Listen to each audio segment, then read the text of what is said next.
welcome back to another one of my videos. I wanted to just do one of my, little motivational chat videos because we haven't done that for a little while. So I just thought, why not?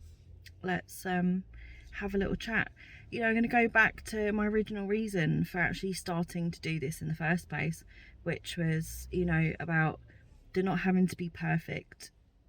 We all put so much pressure on ourselves all the time. I say this time and time again, and obviously in my shopping hauls you won't see much of that, but in my other videos and on my Instagram page I do a little bit more about that, and I do more motivational posts on there. I try and post daily, so I will link my Instagram link down in the description for this video, so take a look. But I think, us parents, we put so much pressure on ourselves all the time to do everything, to have everything perfect, bring our kids up perfectly, work, everything. And sometimes things get in the way.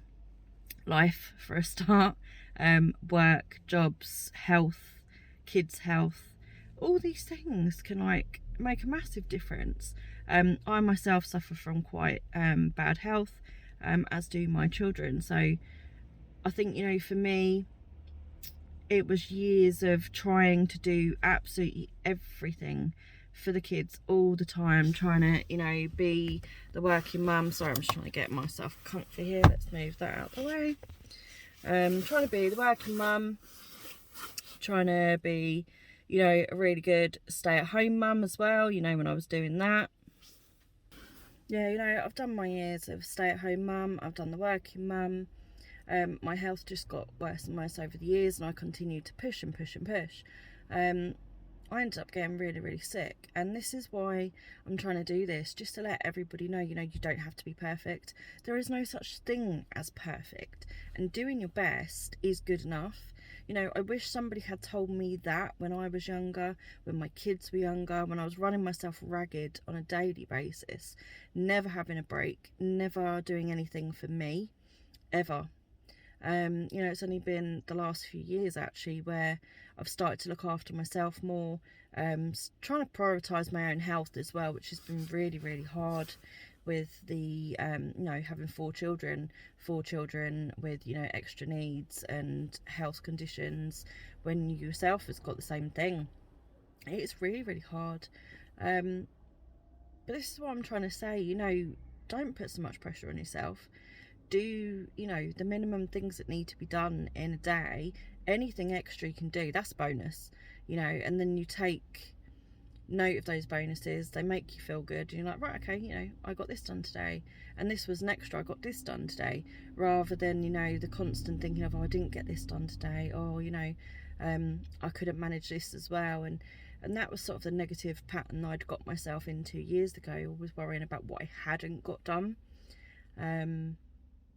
Whereas now I've sort of resigned myself to, I know there's only a few, things in a day that I'll actually will get done. Everything else, I'm like, woohoo! I feel like I've done a good job.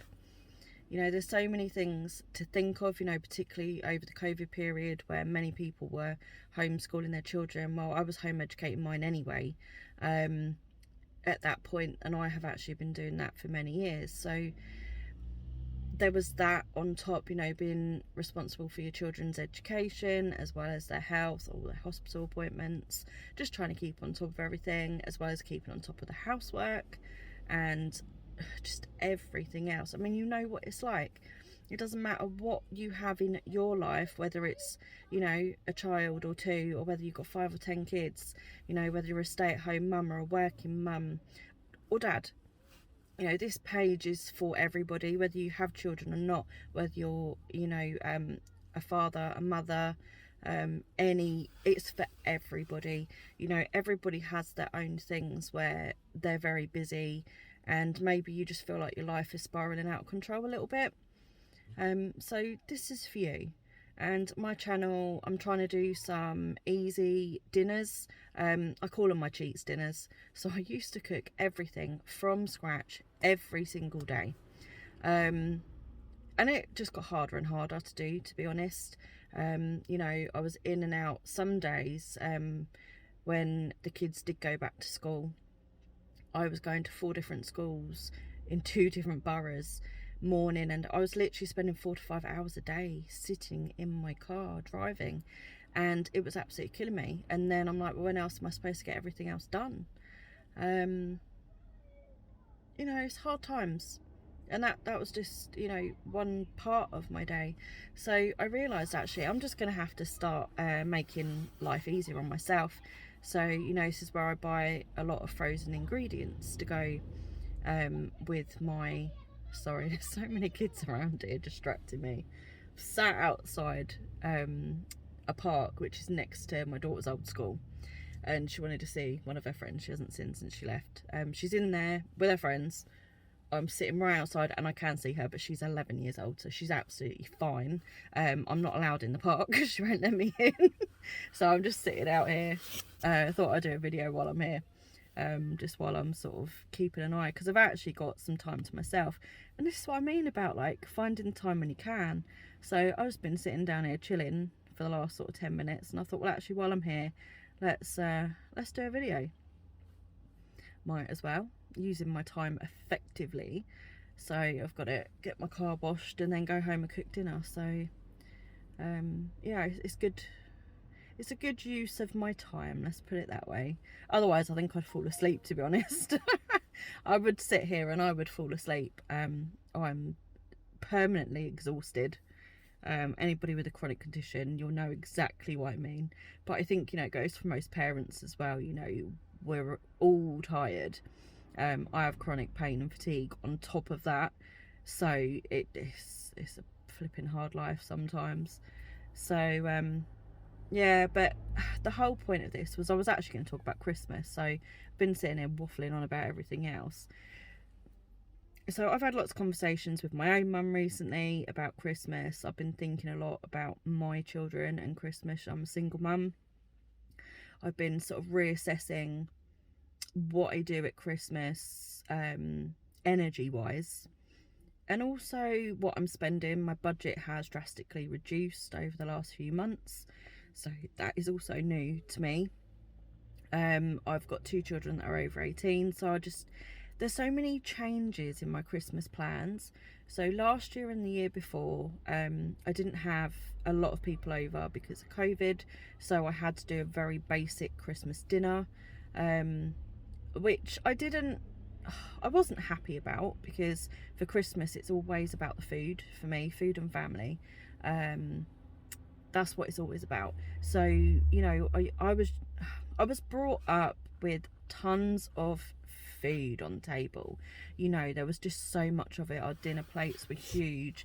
There was all these different meats and sides, and it was wonderful. It is my fondest memories of Christmas as a child, and that's what I wanted to recreate for mine. And I found it very hard the last couple of years having to buy more pre-made food, and just doing less so that it didn't affect me so much. That's been really, really hard. So this year I've made a Christmas plan. It's a very simple plan. I have actually made a video on that and it's uploaded if you want to check it out. And it's like, it's simple style. I've had to just make things easier. So this year I want to do things a little bit differently. I want to try and do a little bit more. But it's all going to depend how I feel at the time and what help I've got in the kitchen and trying to get things sorted. Because that does make a huge difference. It really, really does, you know. But that's what I'm saying, like, we don't have to do everything ourselves. You know, you get the kids involved, you get your other half, if you've got one, involved, any family members that are around, get everybody involved. This year my mum is cooking the turkey and bringing it with her, so that's one less thing I've got to cook, one less thing to try and find space for in my oven, because I don't have a lot of space. You know, if I'm feeding anywhere between 7 and 10 people, I think, this year. You know, and we love the sides, our sides and the roast potatoes. I mean, oh my God, they're the best bit. So I do 2 trays of potatoes, and obviously they take an hour or so to cook. That takes up a lot of the oven. So I've just made a plan. I prep all the vegetables the night before. that really helps me time wise, because Christmas Day I want to spend time with my family. I want to be, okay, the kids aren't little anymore, they're not, opening all these toys, and we're not putting everything together and putting batteries in and things like we did years ago. They can amuse themselves, but I want to be with them. I don't want to be in the kitchen the whole day, and I don't have the energy for it. So it's a case of prepping everything you can the day before, and I'm going to cook the gammon the day before as well, because nobody minds cold gammon, or I will heat it up for anybody that wants it hot. That's fine. That's another thing done, and that I find makes things the easiest as possible. Some of my other tips I would say would be to wrap presents early. I never used to do this. I used to leave it till the last minute, and when my 4 children were very little, I used to buy lots and lots of presents for each of them. There was always a lot of presents, so trying to wrap them all on my own was awful and so time consuming. I used to end up with a lot of pain sitting down to do it, and I actually got to a point where I dreaded wrapping up presents. I really did. And I love watching people open presents. I love to give presents. As the kids have got older, there's not as many presents, thankfully.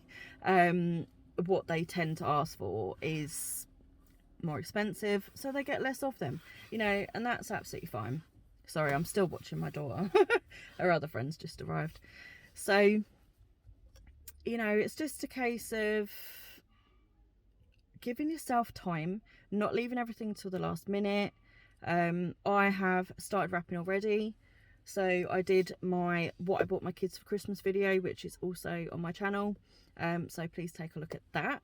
So after I get everything out and I'd laid it out and I'd done my video, I actually started wrapping up. I think it was the next day. I started wrapping things. I have probably done a third of the wrapping already. And I've boxed it and I've hidden it away. So I am so thankful that that is done. I had a very good friend of mine give me a tip and sent me a link for these lovely bags, like gift bags that look like wrapping paper, actually. Really nice, and it's all wrapped up and it's so easy. So I think next year I'm going to try that, now that I'm getting less presents, because I've got quite a stock of Christmas wrapping paper that I've bought. Every year I'd buy a few new ones, and then I still had a bit left from the last year, and I've got this massive collection of wrapping papers now. So I think I'm just going to try and use those up, and then maybe recycle them with someone else. They can use them. So I hate throwing things away. I do like to recycle where I can, and use up things obviously when I can. So I just, going back to what this whole video was about, because obviously I've gone off on a little bit of a tangent now, is don't kill yourselves. Seriously, it's not worth it. What your kids will remember is the vibe, the atmosphere, and probably the food and who was there. They will remember who was there and what you did. They will not necessarily remember presents. Okay, so don't kill yourselves trying to pay for everything. Take it easy. Try and budget. I budget for the whole year. I save up from January and I start buying presents around June, July time. Always looking for sales. I will not get myself into debt for presents. To me, it's not worth it. My children would understand if they can't have certain things, and it wouldn't bother them. I know all children are different, but my kids just want something to open. They want the Christmas tree, they want the family there, and they want roast potatoes and pigs in blankets, and that's all 4 of my kids have the same opinion. When I was little, we used to have so many family members there that we didn't get to see all the time, and that was magical. Our dinners were just fantastic. They were the best roast dinners ever. We always used to go back for seconds and thirds because it was just so delicious. And I remember just drinking shandy, very weak shandy, mind you, as a child. Those are the memories I have. I remember, I think, 3 presents that I got in my childhood that were special to me. I remember those. I don't remember what I got the rest of the Christmases, to be honest. No, I don't really remember. And I think, that it has to go back to, it's all about the family. And let's just remember that, you know, please don't overwork yourself to pay for it. Don't use up all the energy that you have trying to do everything when you can ask for help. It's okay to ask for help. And I think that's what we need to remember. I never used to ask for help, ever. I'd be like, I can do it myself, I can do it quick on myself. And that's still the case with the children. I can still do things better and quicker than they can. However, I can't do everything on my own anymore, and I have to remember that. And it's good for them to actually help and do these things anyway. So, you know, ask for help. Don't be afraid to do that, and just try it and enjoy yourselves. You know, at the end of the day, that is what it's all about. And please remember, your best is good enough, and nobody is perfect in this world. So that is basically what I wanted to talk about and wanted to share with you, particularly with Christmas coming up. But this goes all year round. This goes for every situation in life, and this goes for every person in life. Like I said, whether you have children, whether you don't, whether you have a health condition or a disability, or whether you don't, whether you work so many hours in a week and are exhausted or you don't, it's for everyone. These tips and this help, it's relatable to everybody in some way, shape or form. So I hope you've enjoyed this. I hope it's given you, you know, a little bit of a pep talk and some motivation. And I've actually really enjoyed sort of like having a chat with you. So if you want to put any comments, anything, you know, your own experiences, or whether you agree or disagree with what I said, you know, stick it down in the comments and I'll definitely read and reply. And thank you so much for listening to me talk.